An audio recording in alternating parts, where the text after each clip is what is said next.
Well, there's a blast from the past. I was looking for some of my old pictures of my projects over the years.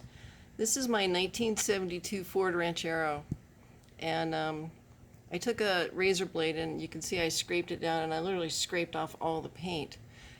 And I get these psychic visions, and this truck I drove for about, I don't know, I want to say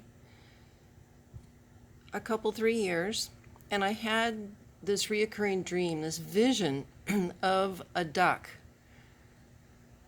mural. And it was the strangest thing because I was out scraping this paint off and I scraped off the tailgate, and there was a duck underneath the green paint. What do you think, George? Isn't that a crazy story? Yes. Anyway, yeah, I have things like that happen to me all the time. It's crazy. But we took this truck and we sanded it all down.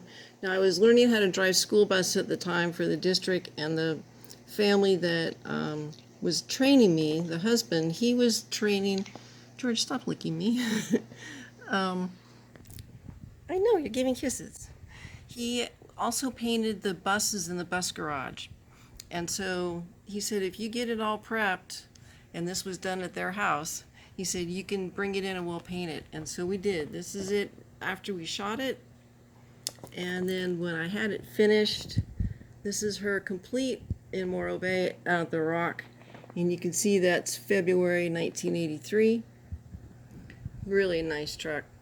Part of me wishes I still had that truck. There's my dog Colt in the bed. And then later I dropped a 429 motor in this little guy. And let me tell you what, this thing romped. It was a lot of fun. But let's go see what I did after this. After that, I moved back to San Luis Obispo, and we worked at this Texaco station. There I am, Deb Mechanic. Focus, focus. There we go. Yes, my name used to be Smithson before I changed it legally. But I worked for them, and that fella, offered to pay for my training, and I picked up certifications and licenses for the state of California. And this is a great picture. Look how skinny this girl is.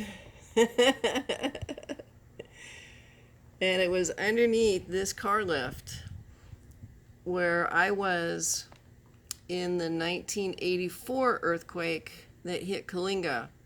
And the car that I was on was literally jumping on top of the hoist over my head. And I ran for the center of the cylinder and looked up to make sure that the car was not going to fall off in one direction or the other. And I waited until that car stopped rocking, and then I ran out of the shop. But yeah, this hydraulic hoist brings back those memories. And then, of course, there's one of my girlfriend's cars that I was working on, doing a tune-up for her, drinking a beer. And in the back there is my brand new horse trailer that later I loaned to a friend, and it got rolled.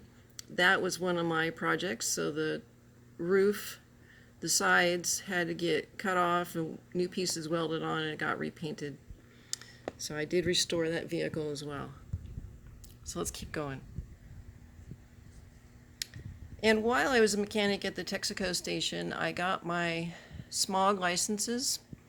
And this one is for lights. So I have a light license. I was licensed to work on brakes and lights.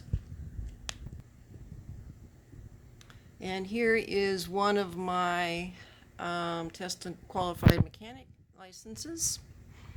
And then a letter written to the service manager about me, how neat it was to have a woman there. And of course, I had a really great letter from my boss telling me how much I helped him in the shop. They had some really great customer comment cards that was talking about how neat it was to have a woman and how much I helped out. Really fun things to go back and look at.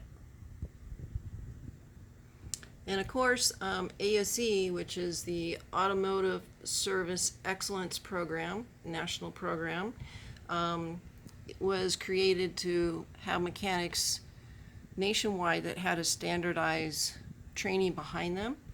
And so I completed 5 of the 8 certifications at the time. So that showed I was competent in those areas.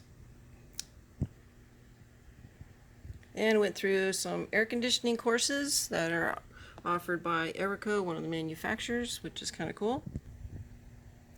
Bear Diagnostics was a computer company at the time that would analyze vehicles, electronics primarily, and help you in the diagnostic systems and work on smog systems. So that was another course that I took. And it was this age of my life that my body started to break down, having pain. I got hurt on the job at the Texaco station, and that caused the onset of my so-called fibromyalgia, which really was the beginning of my Lyme disease blooming. So I went and became a service advisor, went to a seminar, and I worked at the Manley dealership group there in Santa Rosa as a service writer for them. I also was their warranty administrator, and I got them paid in a 3-year backlog of claims in about a 4-month period. So I brought in about $100,000 for them. And a couple of other customer comment cards at the Texaco station. Now here's a junky old boat that I bought. I think I paid $200 for the boat and the trailer. I bought a 1952 Johnson outboard motor. It was 25 horses. Ran this boat beautifully. It was a little 14-foot runabout. And I sanded it down and I repainted it. I called her my little bruiser boat because she was black on the outside and blue in the middle. She came out really nice. New seats in there, steering wheel all connected up. And then you can see I was hauling her around with my Ranchero with a fresh paint job. They looked really nice together. And we used to go out and go fishing out of that and just do picnics. Swimming in the coves and fishing, just hanging out and relaxing. It was a lot of fun. I sold that boat for over $1,200. I have never lost money on a vehicle to date. I buy them cheap and fix them up, and then I sell them. And fast forward quite a bit here to Eugene, Oregon, and I became a general contractor. And this was an article that the Register Guard did. This is actually taken in my next door neighbor's shower. I installed this walk-in shower for them that's still in the house because I took out their bathtub for them. They were an older couple and they needed to be able to get in the shower. This was kind of fun, a little write-up by the newspaper.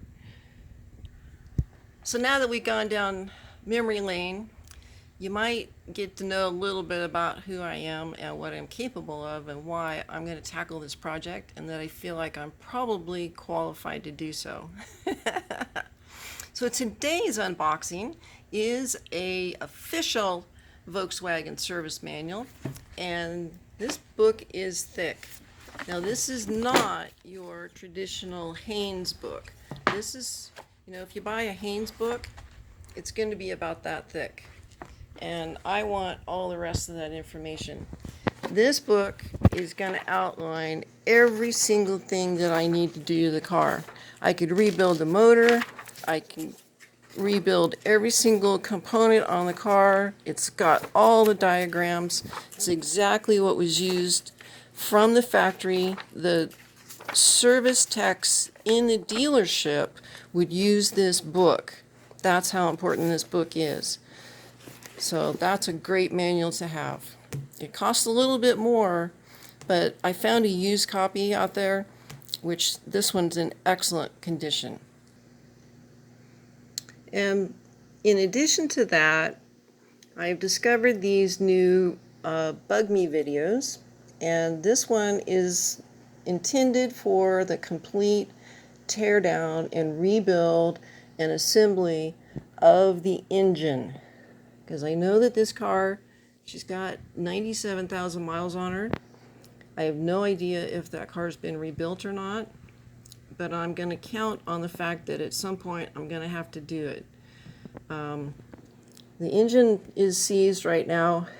I don't think that's going to be a major issue, but if it is a major issue and I can't get it to budge, and there's a number of techniques that I have planned to use to try, and we'll get to see some videos of those.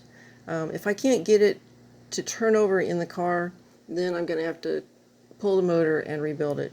And so this gives me basically all of that really great information inside of here, but even more, because this is going to be, this was done in 2003. It's more up to date. It's going to have some tips and tricks in it that, maybe they didn't know back those days in the factory. So, as humanity evolves, it's a good idea to continue to learn. And I got one other thing real quick. I know this won't excite a lot of people, but this is a new shop light.